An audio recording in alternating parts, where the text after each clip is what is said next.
Good morning, Grounders. It's your boy, Lieutenant Dan, here live from Orlando, Florida, with your Falcons news and notes on this final Falcons regular season game of 2019, heading into 2020. I hope everyone has had a wonderful 2019 as we head into this 2020 year of all kinds of uncertainty and questions and so many things that we, as Falcons fans, but fans of just football in general, get ready for this exciting time that is the offseason, the free agency, the combine, the draft, just for major, points of emphasis, things that we are getting ready to experience this offseason. I hope everybody's had a happy holidays as we head to New Year's. I believe that's this coming week or this coming weekend. Man, what a time. What a time to be a Falcons fan. What a time to be a fan of football as we gear up for the second most exciting part of the NFL yearly season. So I would say that, you have your free agent period and draft period with the combine. Very exciting. And then the number one most exciting point is the start of the NFL season. Hopefuls, dreams, people getting ready for the NFL season and for their team to potentially go on a run, a slew of games to get to the playoffs. Brandon Williams, good to see you, my man. Good luck to Atlanta. Good luck to you, sir, as well. Jarvis Williams, Brianna in the building. Troy Mackey, good to see you, man. Rise up, stay grounded, Brazilian X skills. And if you haven't already said hi in the chat, please do go into the live stream. Go to the live chat and come and say hi. I promise I do not bite. I will say hi back. Wow, what a list of announcements that we have to make. Number one, the inactive list has been revealed for the game. Your inactives today, Falcons versus Tampa Bay Buccaneers. Your inactives for the Atlanta Falcons are Brandon Powell, wide receiver, Chris Cooper, safety, Ahmad Thomas, linebacker, Son Harlow, Jamon Brown, John Wetzel, all offensive linemen, and Adrian Claiborne will be inactive. So if you're looking at this list and you're going, oh, where's Deidre Stenat? Where's John Kaminsky? Where are some of these other inactives that have been inactive for the last couple of weeks? They are not inactive. They are ready to go and to play this game. So very interesting stuff may potentially happen in this game. A lot of experimenting may happen in this game. Another big announcement is that Julio Jones is on the cusp of having, I believe it's 6 straight seasons with 1,400 yards or more. And Julio Jones is 84 yards away from that mark, if I read that correctly. Dominique, or the real Pat Man, has already said that, he thinks that they will have that broken by halftime. The Baylor head coach has just recently gotten an interview with the Carolina Panthers, just a little in-division news, as well as a tryout for Antonio Brown with the New Orleans Saints. That story is still developing. The potential of them signing a guy like an Antonio Brown for the playoff push is there, but I doubt that it will actually happen. Good to see Philip Bonner in the building. Rise up, stay grounded. I hope you're doing well, my man. Lincoln Riley, who? I don't know who that is. I don't know who Lincoln Riley is. Have no clue. You'll have to clue me in on that. Is that like a coach or something? Is that a player?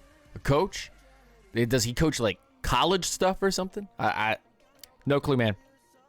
And before I really get into the bigger discussion point today, yes, the LSU Tigers absolutely smashed Oklahoma. Smashed Oklahoma. It was not even a game. It wasn't even fun. I think viewership actually went down for that game at I believe it was halftime or something. Viewership hit a huge roadblock, and they lost a lot of viewers because people were just tuning out of the game in rapid succession. On top of that, yes, the Clemson Tigers did beat the Ohio State Suckeyes. Sorry, Suckeyes, but you suck still. You did everything in your power to win that game. You did all the right things. You attacked Clemson in all the right places, and you should have won that game for whatever it's worth. But you got out coached at the very end there. You made sloppy decisions, sloppy choices. You left it open for Clemson to do what they do best, which is play in the second half. And they played their style of football, and they won this game. I think it will be a great game, LSU and Clemson. It's the Tiger Bowl, so no matter who wins, Tigers win. So, yeah.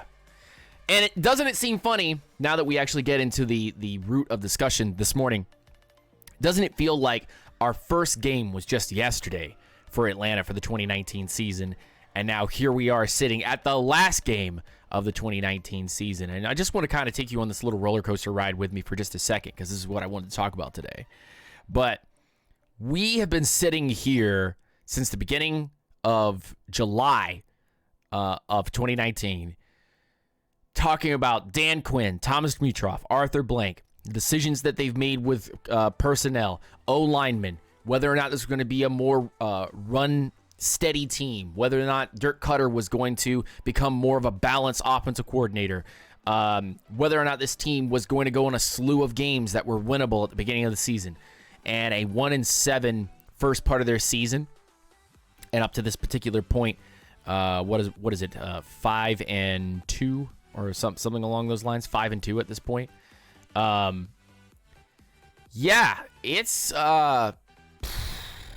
It's been crazy, man. This has been a crazy ride. I don't know of any other year that has been this absolutely topsy-turvy, up and down, roller coaster ride, if you want to call it that. If you've ever been to Six Flags, Disney, you've ever been to any of these other places with roller coasters, you'll go, whatever roller coaster scared you the most, that has been the Atlanta Falcons 2019 season. I'll say that 2018 was disappointing, but due to injuries. This season hasn't been really disappointing due to injuries. This season has been more disappointing due to the level of consistency that we were preaching over the last couple of years, and this team did not follow through on that consistency. So I'm very disappointed in that aspect, to be like, this could have gone so many different ways. But currently, right at this very moment, we have one game left in front of us, the Tampa Bay Buccaneers. Falcons are getting ready to head onto the field, and at 1 o'clock. And Kendall Sheffield has been very impressive as a corner this year, and something that is being highlighted currently on film is that he may be getting the start at outside corner with Oliver as the other outside corner. Anthony Wright, what's going on, my man? Rise up, stay grounded. Hope you're doing well. Happy holidays to you, sir. I look at guys like Kendall Sheffield and Isaiah Oliver to solidify whether or not this is their position. This is their job to win. There was a lot that we've talked about over these last couple of weeks about corners and linebackers and defensive linemen, offensive linemen that we could take in the draft. But today, of all days, is the day that will show that should we re-sign Vic Beasley? Should Deidre Senat crack the 53 and be active every single game? Should Isaiah Oliver be a starting corner for us going forward? Should Kendall Sheffield be the nickel or outside corner? Should one of these youngins potentially take Desmond Trufant's spot and Desmond Trufant be gone? We opened up $12 million in cap by restructuring Matt Ryan and Grady Jarrett's contracts over these last 2 days. And now there's $12 million available for us in 2020. Who's going to get the contract? Obviously, Austin Hooper needs to get a contract. We might have to franchise tag him, potentially. Is there room enough to be able to fit a guy like Davison in, who Dan Quinn said he wanted to bring back? There's a lot of questions. There's a lot of questions right now, and I think that as we move forward, I think the first question that we have to ask ourselves is not a cap question, is not a player question, is not a question related to future signings. Our first question, and it will be completely answered right at this very moment. I know Brianna is in here saying Keanu Neal. That's the main question we have to answer. I think he is one of the questions we have to answer, but I think the main question that I'm keying on right now is Dirk Koetter going to stay here in Atlanta, or will there be a firing of Dirk Koetter and a new offensive coordinator brought into Atlanta? As I've discussed with a lot of people, as I have been looking forward to the offseason and I've been talking to a lot of people, I look at Dirk Koetter and I go, he will work well. Good to see Mark Hill, and good to see Anthony Wright and Jay Mogul in the building. Good to see you. Dirty Dogs, see you in the chat, man. Good to see you, man. Dexter Vlash, good to see you, my man. Rise up, stay grounded. I hope you guys are doing well. Dirty Dog, yeah, man. I'm a Falcons fan, so of course, when I was watching the Tigers last night, I was having a bad time. I was having a bad time. But the more I think about it, the more I go, this offense doesn't work well for the O-line and Matt Ryan. Is it an offense that can win games? Yes. Can it be above average with Dirk? Yes. Sriracha Sauce, what's going on, my man? Rise up, stay grounded. I hope you're doing well. Love that name, by the way, Sriracha Sauce. I like sriracha. I like sriracha with a little bit of rice and eggs. Joe Houston, what's going on, my man? Rise up, stay grounded. I hope you're doing well. Man, I'm thinking that it's up to a point here where if Dirk Koetter doesn't perform well against the Tampa Bay Buccaneers and expectations aren't met with Dirk Koetter against the Tampa Bay Buccaneers, then at the end of the year presser, a week after our game, I believe it's only a few days after our game actually, then Dirk Koetter could get fired. And I don't know if it's okay to be like, let's run 90 times this game and see if it's going to work, or let's throw 50 times a game. I want to see balance out of Dirk Koetter and Matt Ryan and an understanding of whether or not they can get this job done. If they can show us that they can be a good offense, then there's no reason Dirk Koetter should be fired. But if this offense still seems to have some hiccups in certain places, then I wouldn't be too surprised if Dan Quinn says, okay, let's go ahead and move on to a guy that maybe could give us a little bit of more of a West Coast style offense, more of a underneath passing offense, and a heavy running style that, there's several guys out there that can do it. Stealth Mode TV, good to see my man. Rise Up, Stay Grounded, as well as Steel Wings. Good to see you, my man. Rose Staxon, good to see you in the building. I sit here and I say that the biggest thing we need to figure out is the OC. And there are rumors currently floating around right now, especially in Falcons media, that there's a potential that if Mike McCarthy doesn't get hired by someone as a head coach, which I would be super surprised if he didn't get a head coaching job somewhere, then I would go ahead and grab a Mike McCarthy and bring him in as a OC, and we would have a pretty stellar offense for what it's worth. On top of that, though, this offensive line and Matt Ryan, the chemistry that they have, it can only be bettered by having a good running game, and I think that Mike McCarthy can bring that while bringing those West Coast style stuff. I need the Falcoholic, Rise Up Reader, Aaron Freeman, everybody's at least one way or another said something about Mike McCarthy potentially slipping through the cracks and becoming an offensive coordinator and then eventually a head coach, depending on what happens with Dan Quinn after 2020. On that note, though, I think the second biggest thing, and Brianna said it in the chat, and good to see Brianna in the chat, King Shaq, good to see you, my man. Rise up, stay grounded. I hope you're doing well. Is what are we going to do with Keanu Neal? His salary is guaranteed because of injury.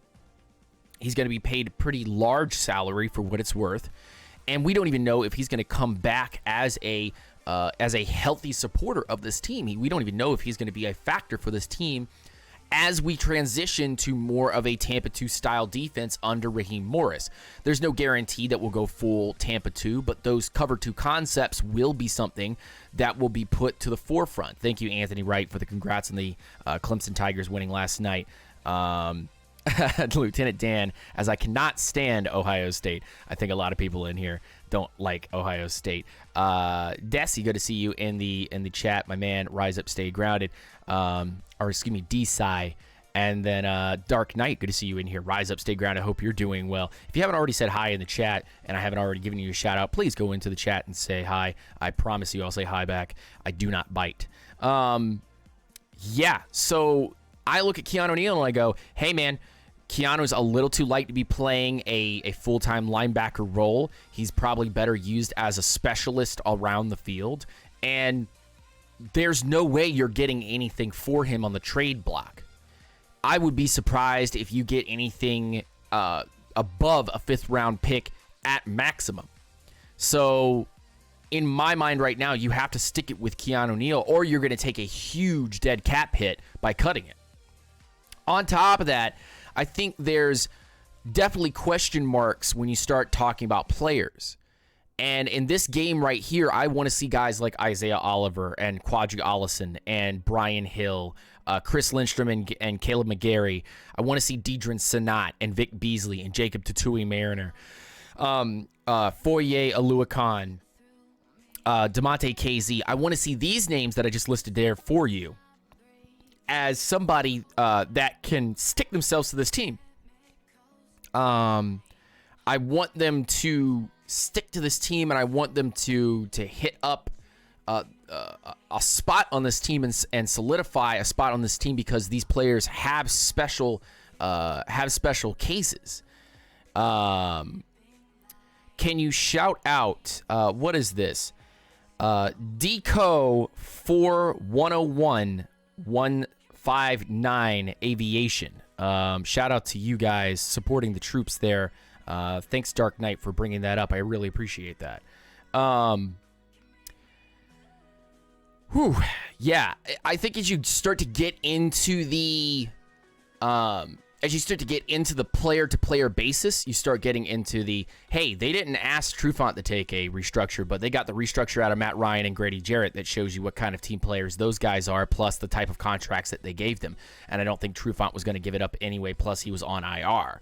So that money can't be really moved until the offseason in its place anyway. You start talking about guys like Ricardo Allen, Desmond Trufant, Devondre Campbell going into free agency, Vic Beasley going into free agency, Austin Hooper going into free agency, guys like Wes Schweitzer as solid backups on your O-line. You start talking a little bit about Brian Hill, who's also going to free agency. You start talking about guys on the team currently that might get cut.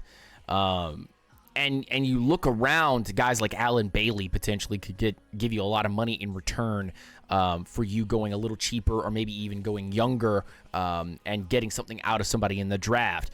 This is a time now where a lot of crazy questions are going to come up, and as the weeks go on, I will continue to help you guys understand where we are as a team by answering every question that I can as we go. And as we get news going forward, today's game and the points of this game today are not necessarily just to win this game, whether that be for pride's sake, but also to show that we can carry over a positive winning, several winning games into 2020 and go, let's work on the positives that we had there. There were negatives in 2019 that obviously held us back, but let's go ahead and hit up the new reins for this horse and try to bring us back to the promised land here, which is the playoffs in all of its grandeur. Former Texans GM Rick Smith is a name to watch for the Redskins. Remember, by the time all the games end today, the playoffs will be set. And there will be firings. And there will be people cut. And there will be a lot of people moved from front offices. And I'm telling you right now, do not get caught up in the whirlwind that is the coaching carousel. The moment that you get yourself on one of those porcelain horses and you start looking at shiny nickels out there all littered across the street from other teams, all other types of coaches and all other types of front office members that have been released from teams for not doing a good enough job from their organization. And you start hearing rumblings of people from the collegiate level and people from the under the table areas, O-line coaches and whatnot. You start hearing about these people potentially taking head coaching jobs or coordinator jobs. Do not get caught up in that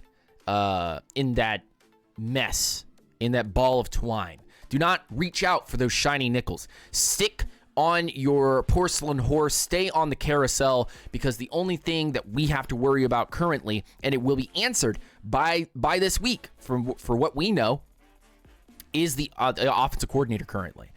Epic FPS, and you wanted the Falcons to get rid of TD, Quinn and company for Bobby Petrino.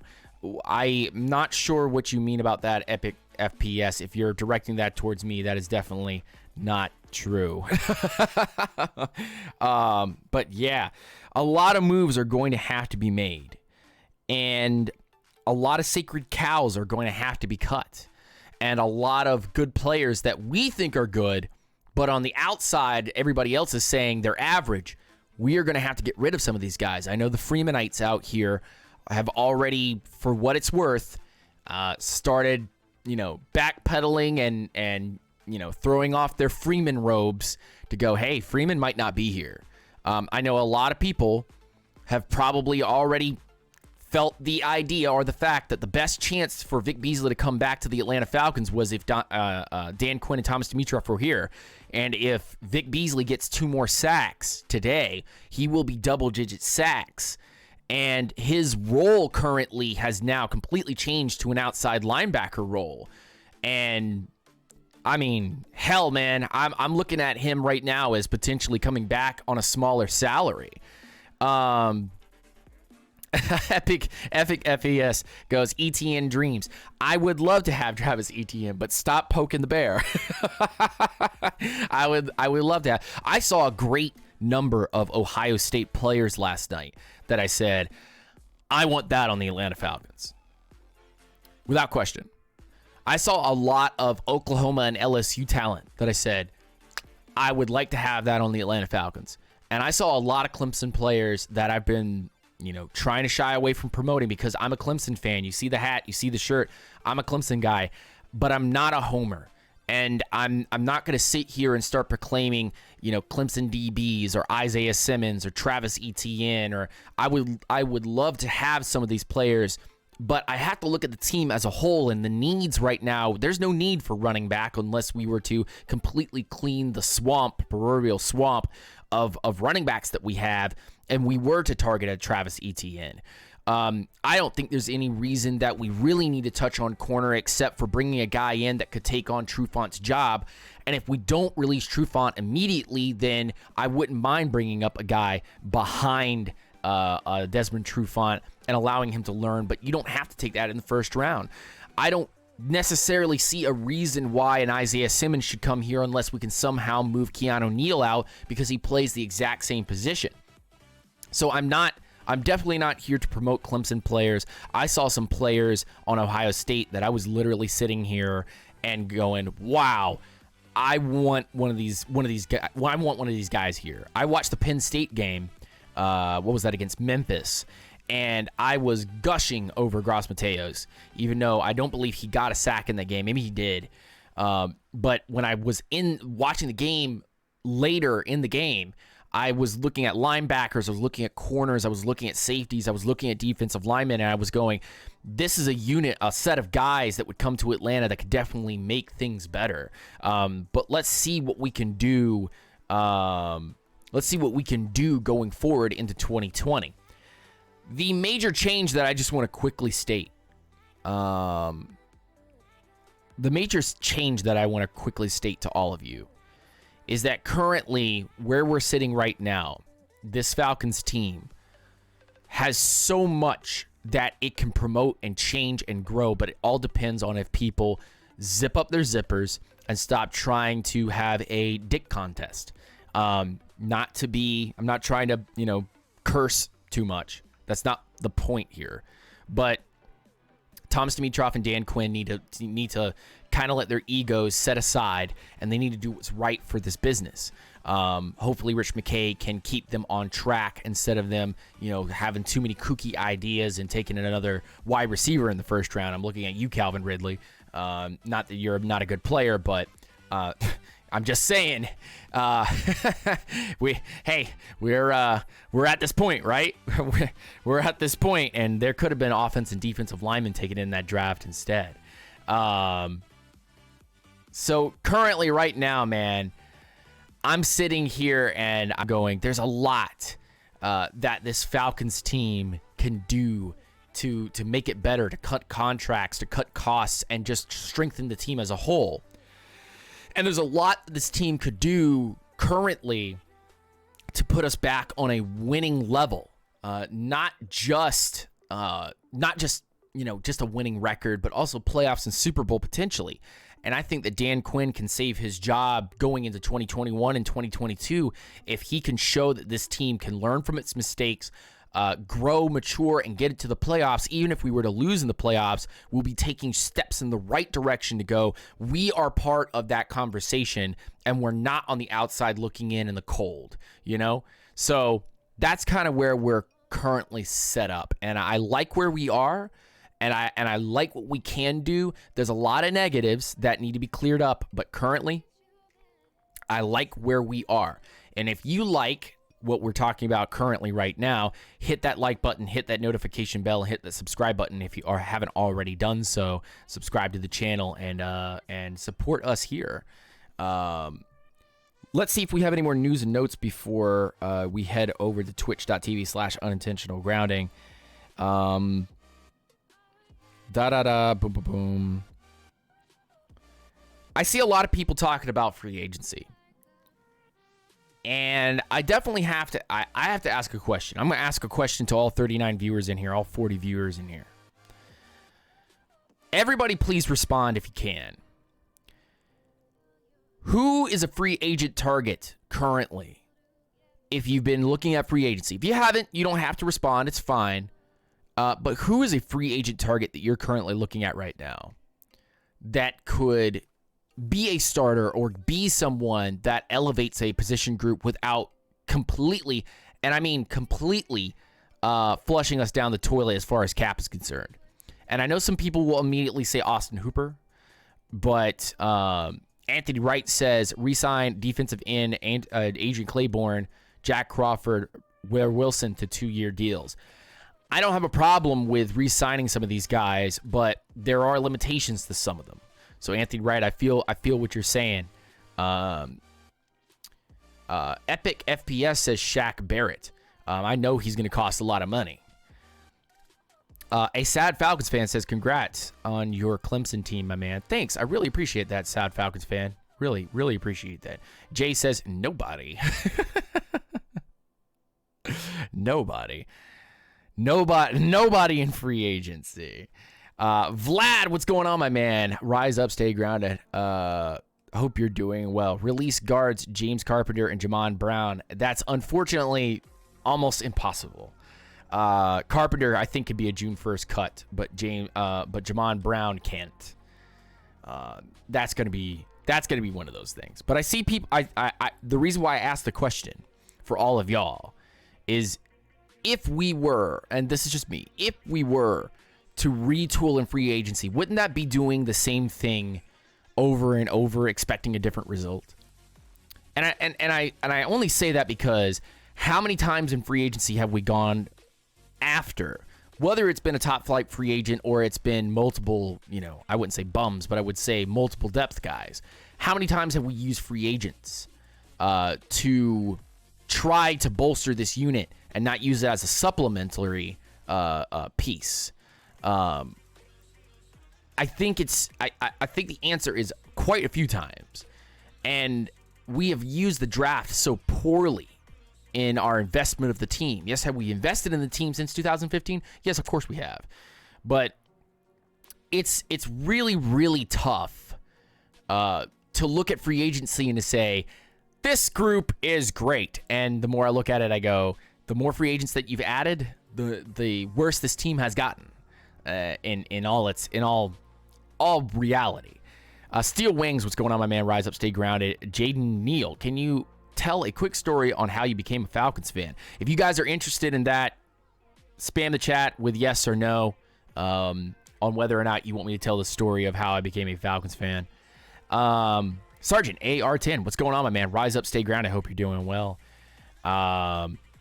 Man, what a group. 46 viewers in here. Thank you guys for coming through. I really appreciate it. Make sure you slam that like button, or smash it, or whatever you want to do.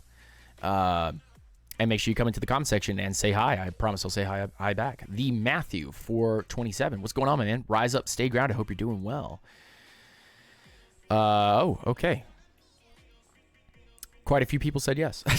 Most definitely yes. Oh, snap.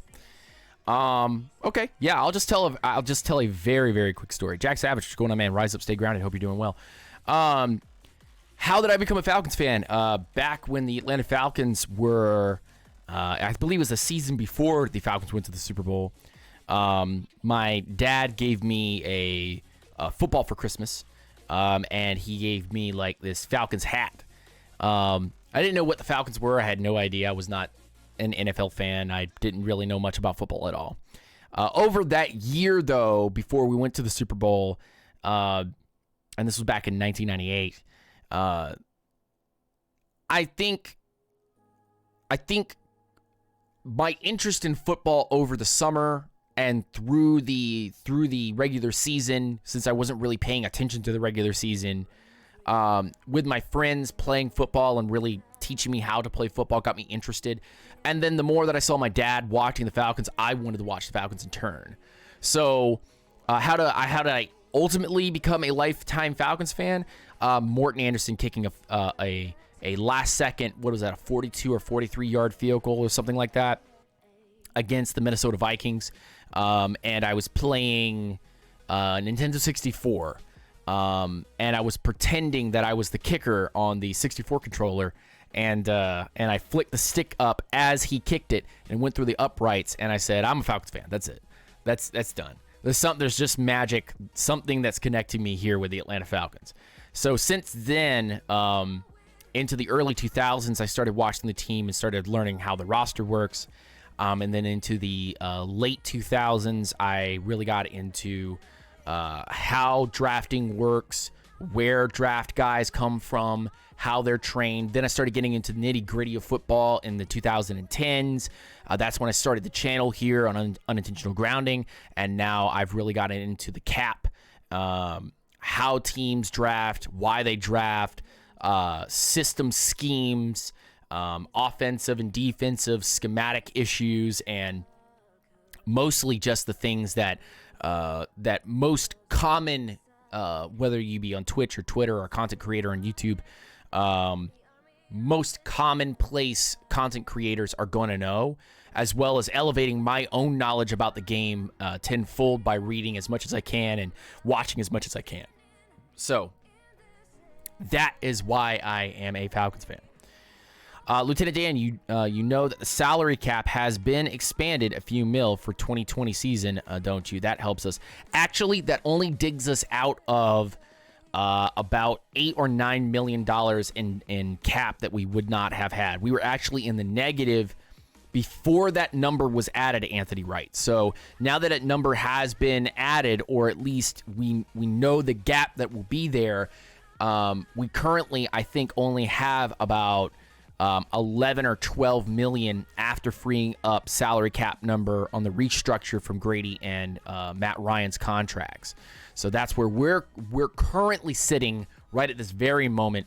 The cap extension for 2020, I believe it's almost going up to $200 million. That actually took us out of debt. So it took us out of cat debt. Jesus. Oh, anyway, we're not in debt.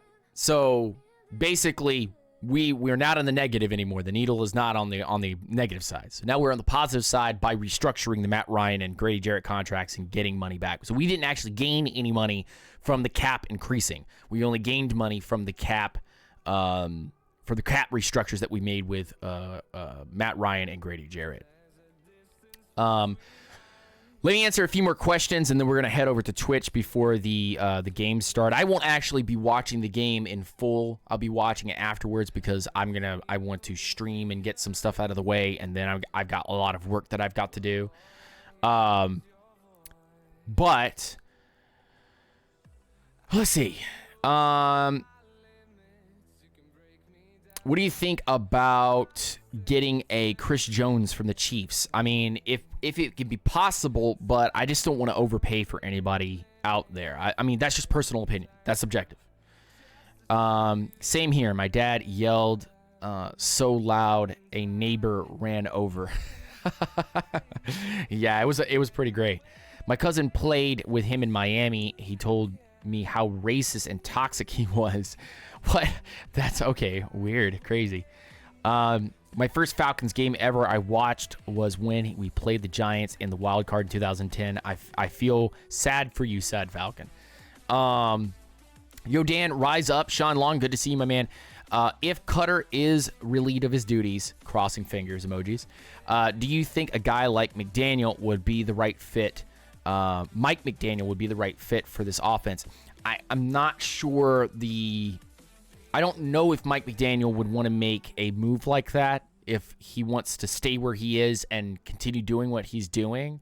That's literally up. That is literally up to Mike McDaniel. It has nothing to do with the Falcons offering him a deal or anything. He would have to make that move on his own, and there has been little to no talk about Mike McDaniel going somewhere. But I like the idea. I think it's a pretty good fit. My fandom for the Falcons is short and sweet. Neon Deion Sanders, simple. Falcons, Hawks, Braves fan extraordinaire. Good to see my man rise up, stay grounded. I hope you're doing well. Should we get rid of Tack or Vic? Vic's going to be a free agent, sad Falcons fan. But there is definitely an interest in potentially bringing him back. Tack is a little bit of an interesting discussion, and I want everybody's thoughts on this before we get out of here. So please don't leave yet. I haven't stopped the show. I'm just saying that we're getting towards the end here. But what is everybody's thoughts on Takk McKinley? Tell me your thoughts in the chat right now about Takk McKinley, because honestly, man, I feel like he's not given 100%. I love the guy. I honestly want him to be here. I want him to succeed. But the more I watch him play, and the more I see his tweets, and the more I see him doing his goofy stuff, the more I'm like, I don't know if this kid takes it serious. And everything that we've said about Vic and saying that he doesn't have dog in him, and he doesn't care about the team, and he doesn't want to play for this team as hard as some other players want to play. I think all of that's completely been just thrown out the window.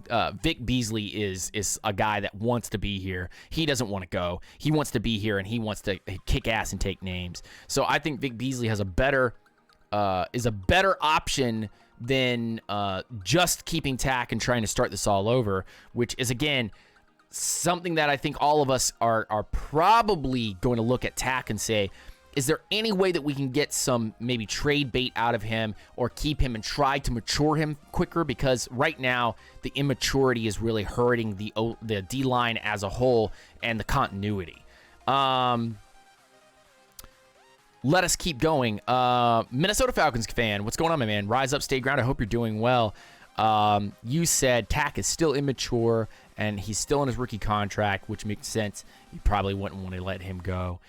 Sign Nassib and Barrett from the Bucks. If they're available in free agency, I wouldn't mind taking a look at both of those guys. I think we should package him with 2 seconds and go up and get Young. Vlad, man, you strike an argument that I feel like there's just other guys that can do what Chase Young is doing.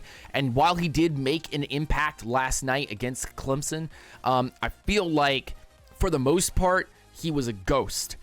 He wasn't as effective as he was when he was playing in the regular season.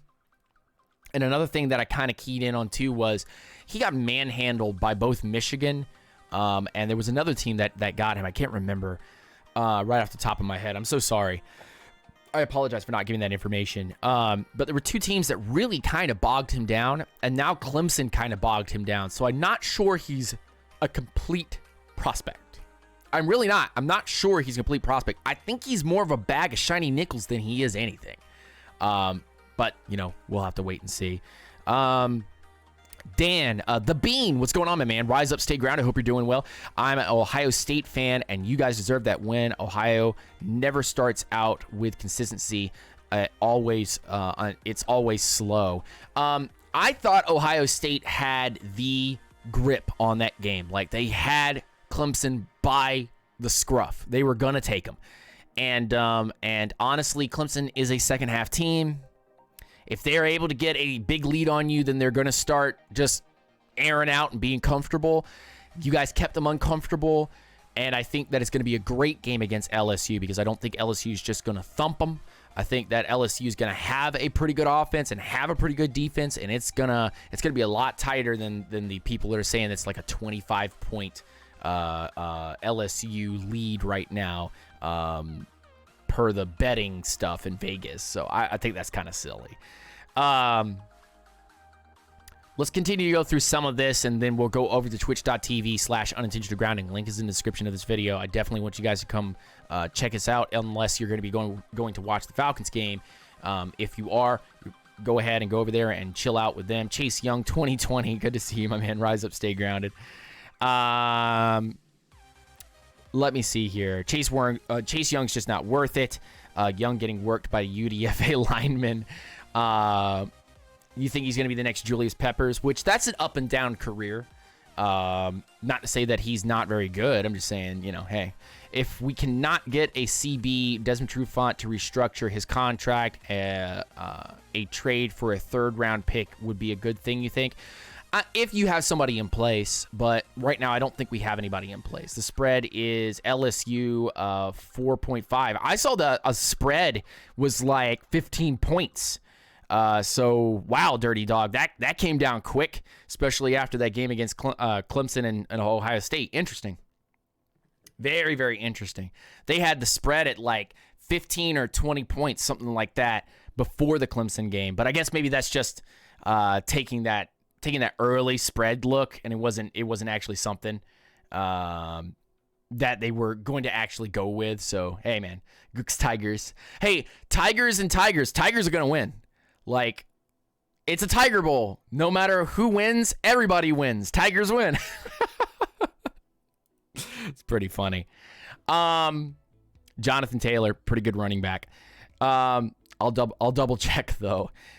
But with that being said, thank you guys for tuning in. I'm going to go ahead and head over to twitch.tv/unintentional grounding. I'm going to be here on Twitch playing some Darkest Dungeon. Anybody that comes through, Okuda 2020 name change.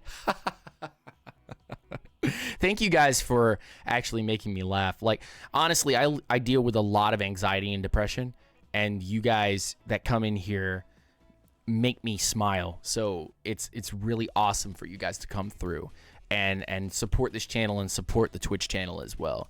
It just makes me honestly feel human sometimes, because a lot of times I feel like a robot just putting out content and hoping that it works. Anywho, that being said, I'll answer any other questions or whatnot on the Twitch channel.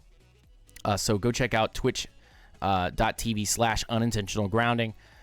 Link should be in the description of this video. If not, you can go to Twitch and go into the search bar and search unintentional grounding, and you should find us right there.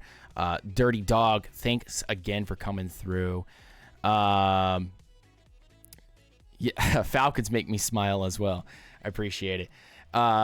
And they make me smile as well for one reason or another. Anyway, rise up, stay grounded. I'll answer the rest of your questions on twitch.tv. For those of you that are not tuning in, I really appreciate you coming through, and I hope to see you guys again in the new year, because we will be doing some film breakdowns tomorrow on twitch.tv of more of the running back class. We've gotten half the class done. We're going to do the rest of the running back class tomorrow. So tomorrow night at, I believe, 7 p.m. Eastern time.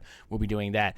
I'm going to go from here to Darkest Dungeon. Anybody that comes through will get their name put on a character in Darkest Dungeon or on XCOM, which will be in just a few minutes. So rise up, stay grounded. Thank you for coming through. You're listening to Nothing But the Facts and Truth from your boy, Lieutenant Dan, here at Unintentional Grounding. Good luck to the Falcons against the Tampa Bay Buccaneers in their final game. Winning the game, I believe, will put us at the 15th pick. And losing the game could keep us right where we are currently standing unless some crazy stuff happens. But peace, hair grease, and I'll talk to you guys again real soon.